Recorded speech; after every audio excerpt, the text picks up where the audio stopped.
I did a project on teacher explanations of vocabulary in an EMI setting. Basically, this was inspired by two things. Firstly, my experience as a teacher, and I was very interested in code switching for teacher explanations because I thought it would be a very efficient way of explaining vocabulary in a setting where the teacher and the students shared a first language.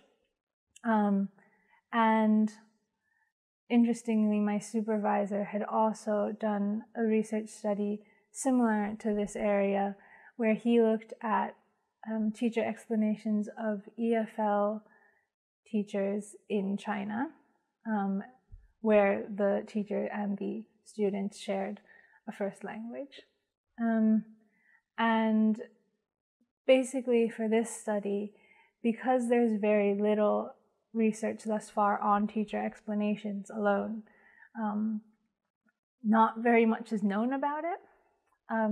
So this study kind of was an exploratory study looking to see how teachers explain vocabulary, when, why, and such. So I did 6 observations of their classes. So I had 2 participants, and they were university level EMI teachers in Japan. And I did 3 observations each for 3 different classes. And I also did an interview with each of them. And I was looking at what types of explanations they made, why they made these explanations, whether or not they code switched, and what types of words that they were looking at. So the words were mostly technical, which is actually in line with what they had reported in their interviews, where they were saying that being that it's an EMI setting, they often didn't really focus on vocabulary, because that was kind of what differentiated that EMI setting with other language courses. And so in line with what they had actually reported, they only really explained vocabulary that was technical and that was really related to the content that they were trying to teach. And it was mostly to further understanding of the content that they were trying to teach, not so much to teach actual vocabulary. They mostly did these explanations in the second language, so English in this case, which is very much in line again with the EMI setting, because they were very conscious of the fact that they were supposed to be teaching in English. And they really tried not to, it seemed, speak at all in the first language as much as possible.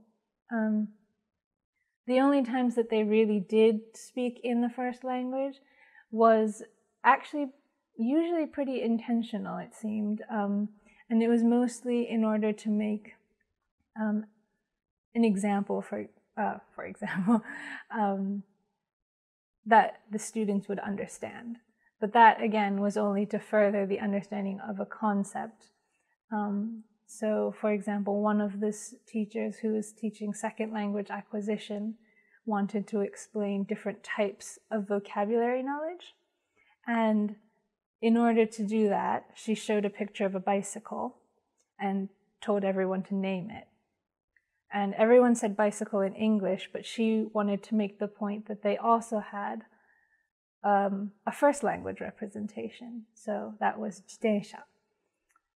So that kind of code switching was the main type of code switching, where it was very intentional, very much just a further understanding. So this research, I think it has a few implications for a few different areas. So for pedagogy, I think as far as teaching goes, there was a lot of variety between the two teachers and how they behaved. And this was partially due to their own teaching style preferences, but it was also to do with the subjects, it seemed. And so given that things like EMI are actually spreading a lot and teachers are very much concerned about how ready they are, how ready the students are, and all these things, these contextual factors seem to play a big role in how vocabulary is being approached.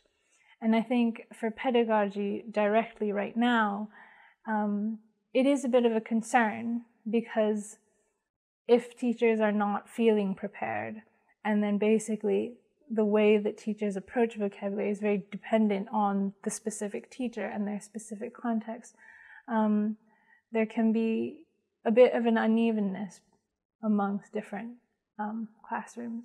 So in order to combat that, there should be more training. And that has been kind of said throughout the EMI research as well.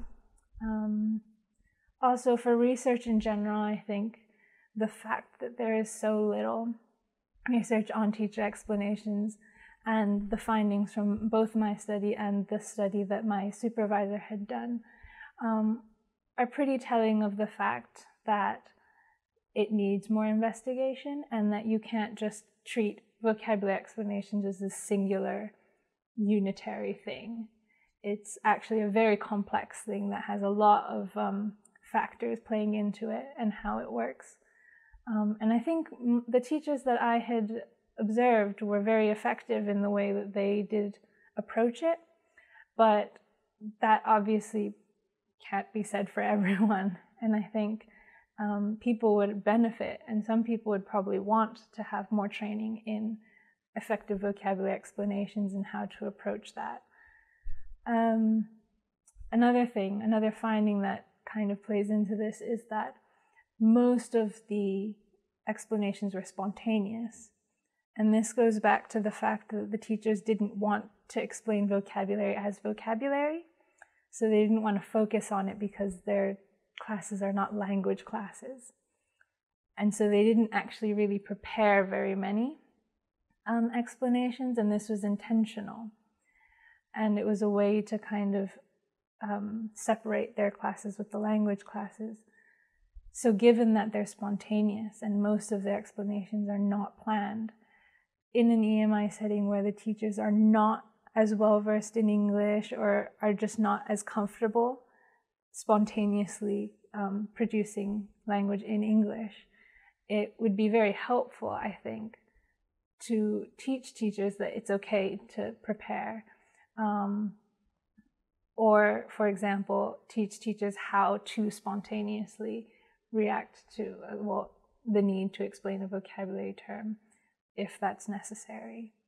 So, yeah, I think because my study, the teachers happened to be in applied linguistics, that was their field, that was what they studied, they had a very applied linguistics approach to the way that they taught.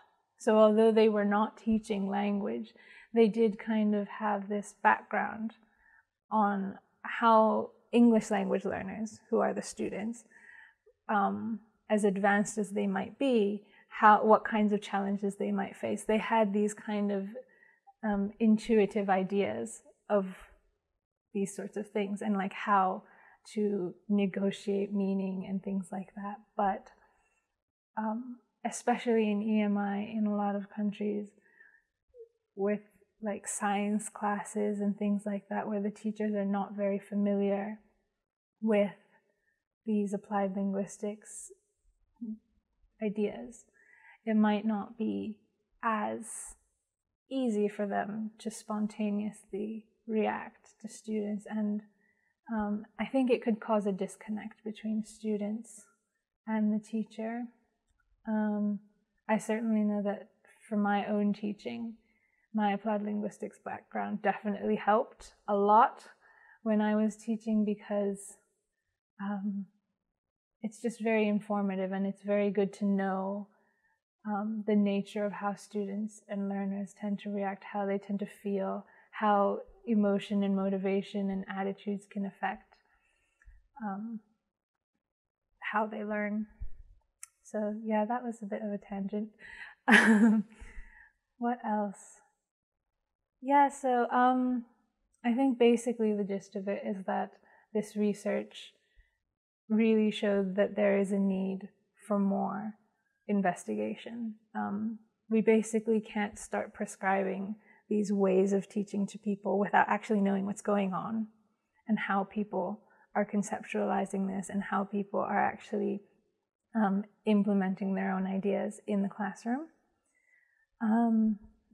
And I think it kind of supported the notion that EMI does need more guidelines, more training, and things like that, because it seemed in this study that the fact that it was an EMI course played a huge role in the way that the teachers behaved.